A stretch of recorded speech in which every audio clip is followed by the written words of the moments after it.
$1000। আর যদি তুমি কোনো কারণে এত টাকা হঠাৎ পেয়ে যাও কোনো বাধা ছাড়াই, তাহলে তুমি কিভাবে খরচা করবে? এগুলো ডিসপ্লে করে রাখা হয়েছে যাতে আমাদের প্রয়োজনীয় পোশাক আমরা এখান থেকেই পছন্দ করতে পারি।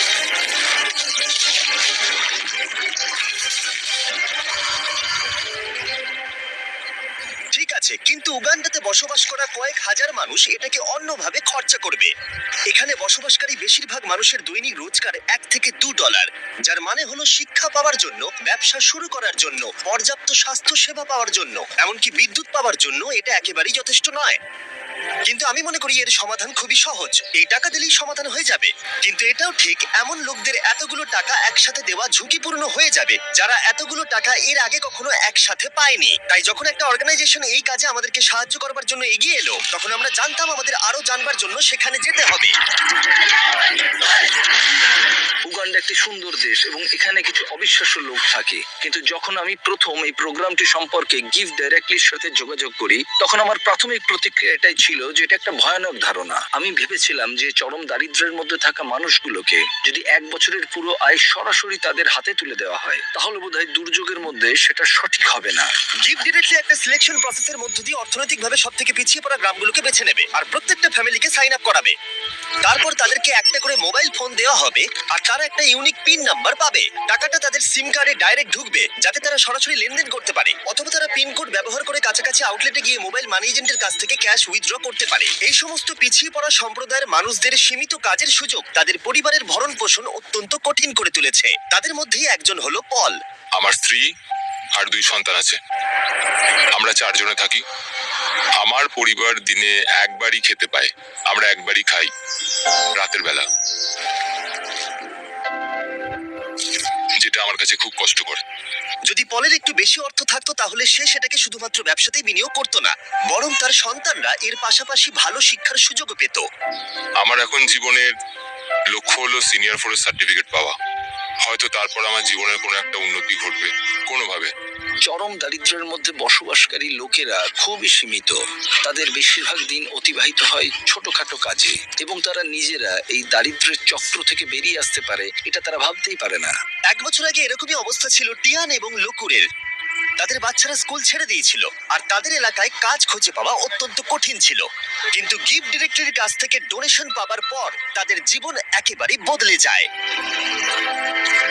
তারা সেই ডোনেশন ব্যবহার করে জমি কেনে এবং নিজেরাই সেই জমিতে চাষ করতে শুরু করেছে।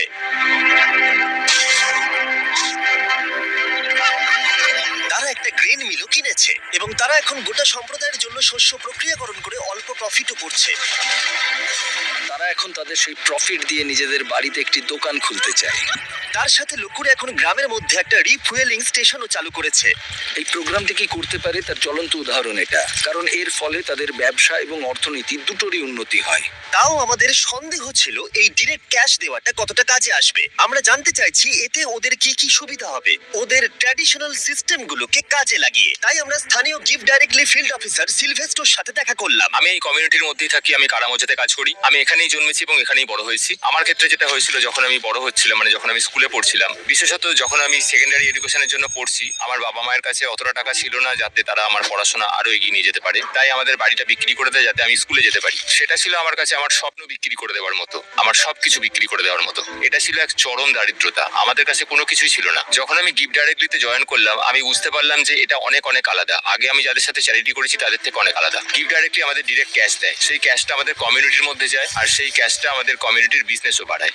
এই ক্যাশটার বদলেই আমরা আমাদের চাহিদা পূরণ করতে সমর্থ হই।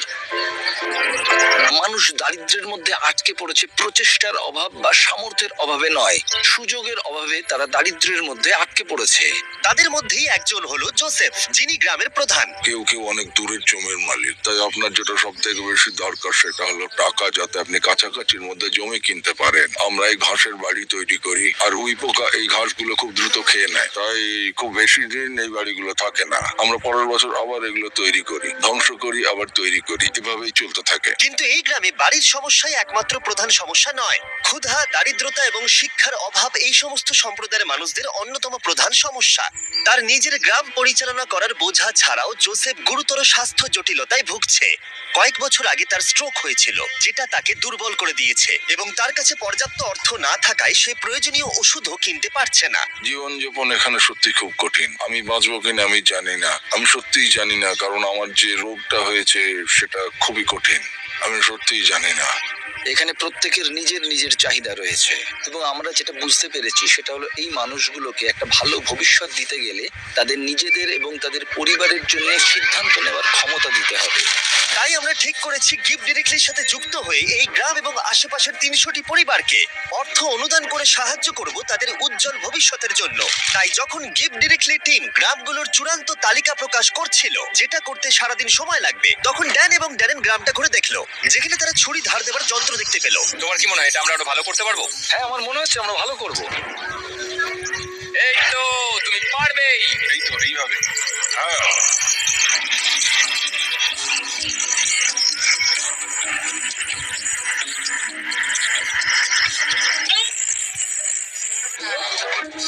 এবার এখন এগুলো টেস্ট করার সময়। ওরা কি টেস্ট করার জন্য চিকেন এনেছে? না, ওরা আমাদের জন্য চিকেন আনেনি। আমাদের পেছনে এখন অনেক লোক দাঁড়িয়ে আছে আর ওরা দেখবে যে সব থেকে ভালো কে ছুরি ধার দিয়েছে। যদি তোমরা ফুটেজটাকে রোল ব্যাক করে দেখো তাহলে দেখতে পাবে ড্যারেনকে একজন অ্যাসিস্ট করছে ছুরিটা ধার দেওয়ার জন্য, আর আমি পুরোটা একা একা করে গেলাম। আমি অনেক বেশি প্রফেশনাল ভাই। হ্যাঁ, ঠিক আছে। আর এখন ড্যান এবং ড্যারেনের পালা। আমি চ্যাম্পিয়ন। হ্যাঁ, তুমি চ্যাম্পিয়ন। ড্যারেন হার মানতে না পেরে অন্য কিছু চেষ্টা করলো। সমগ্র আফ্রিকা জুড়ে লোকেরা তাদের মাথার উপরে জিনিসপত্র বহন করে থাকে। ড্যান আর আমি এখন সেটাই চেষ্টা করতে যাচ্ছি। ওরে বাপরে। Ready? আরে তুমি দাঁড়াও। তুমি কি ঠিক আছে? তোমার হাত নিচে তো? হ্যাঁ, তুমি এটা নিয়ে দাঁড়িয়ে আছো কি করে? ঠিক আছে। তুমি তৈরি তো?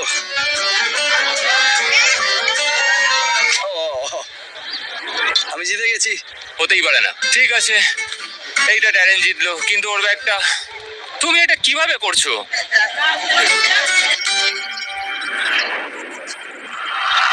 পরের দিন সকাল ছিল ডিস্ট্রিবিউশনের সকাল। এখন সেই মুহূর্তটা এসে গেছে। সমস্ত টাকা 10 মিনিটের মধ্যে ট্রান্সমিটেড হয়ে যাবে। এই মানুষগুলো অবশেষে তাদের দারিদ্র্য থেকে মুক্তি পাওয়ার একটা সুযোগ পাচ্ছে, যা নিয়ে তারা সারা জীবন লড়াই করছিল। কিন্তু গ্রামের মধ্যে জোসেফ ছিল সবচেয়ে বেশি উদ্বিগ্ন, কারণ তিনি জানতেন এই অনুদানটি তার এবং তার পরিবারের জীবন কতটা বদলে দেবে। এটা ছিল সেই মুহূর্ত যার জন্য তারা অপেক্ষা করছিল। তাই গোটা সম্প্রদায় ছিল নার্ভাস এবং এক্সাইটেড।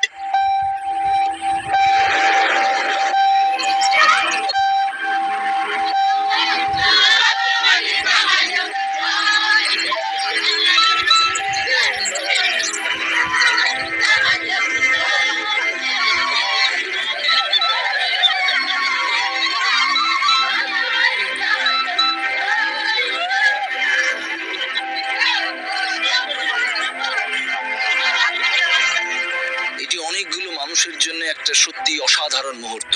এটা শুধুমাত্র এই মানুষগুলোর জন্য নয়, বরং তাদের সন্তান এবং পরবর্তী প্রজন্মের জন্য সুযোগ। গিফট ডিরেক্টলির সাথে যুক্ত হয়ে আমরা এই গ্রামের হাজার হাজার মানুষের জীবন পরিবর্তন করতে সক্ষম হয়েছি।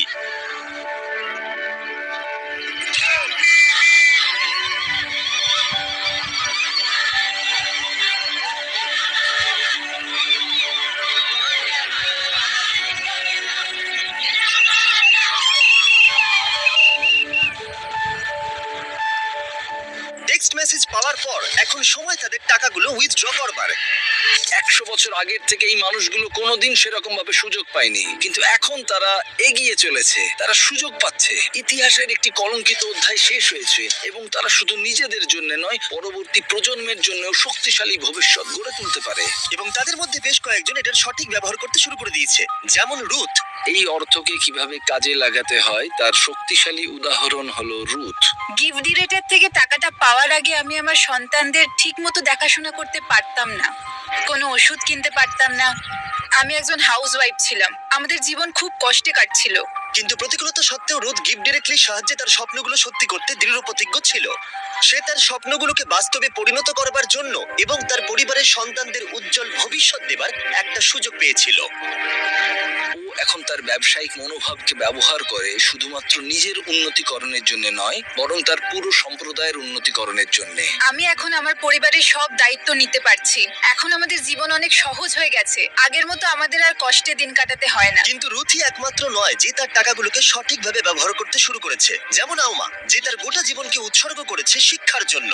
বছরের পর বছর কঠোর পরিশ্রম করে সে তার নিজের জমি কিনবার টাকা অর্জন করতে পেরেছে এবং গিফট ডিরেক্টলির অর্থ অনুদানের সাহায্যে সে তৈরি করেছে ক্লাসরুম, টয়লেট, এমনকি 7 জন টিচারকেও সে হায়ার করেছে। বর্তমানে এই স্কুলে 200 জনেরও বেশি ছাত্রছাত্রী রয়েছে।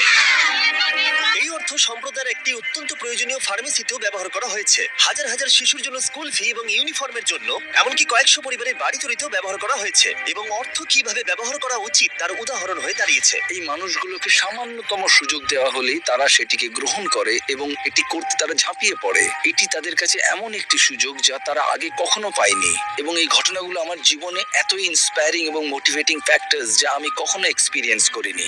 ট্রিপটা শেষ করার জন্য ড্যারেন আরো একটি স্কুল পরিদর্শন করলো। গিফট ডিরেক্টলির অনুদানে 1 সপ্তাহের মধ্যে শিক্ষার্থীর সংখ্যা গিয়ে দাঁড়িয়েছে 650 থেকে 980, কারণ তাদের প্যারেন্টসরা এখন সক্ষম স্কুলের ফি দিতে এবং ইউনিফর্ম কিনতে। Little children, little children, obey your parents. Little children, little কিছুক্ষণ আগেই মেঘের আওয়াজ শোনা যাচ্ছিল। আসলে সবেমাত্র বৃষ্টি শুরু হয়েছে। বাচ্চারা গান শুরু করতেই মেঘ মুছে গেল এবং আকাশ এখন উজ্জ্বল। এটা একটা খুবই আশ্চর্যজনক অভিজ্ঞতা ছিল। children, obey your parents. Gift directly প্রমাণ করেছে যে আমাদের প্রাথমিক ধারণা একেবারেই ভিত্তিহীন ছিল। আমাদের এরকম নতুন অনেক আইডিয়া আছে যাতে আমরা সবাই মিলে একটা সুন্দর ভবিষ্যৎ গড়ে তুলতে পারি। কিন্তু প্রয়োজন আরো অনেক, তাই আমরা গিফট ডিরেক্টলির সাথে অর্থ অনুদান দিতে মাত্র 1 মাইল দূরে আরেকটা গ্রামে গেছিলাম। সাহায্য করতে চাইলে ডোনেট বাটনে ক্লিক করুন বা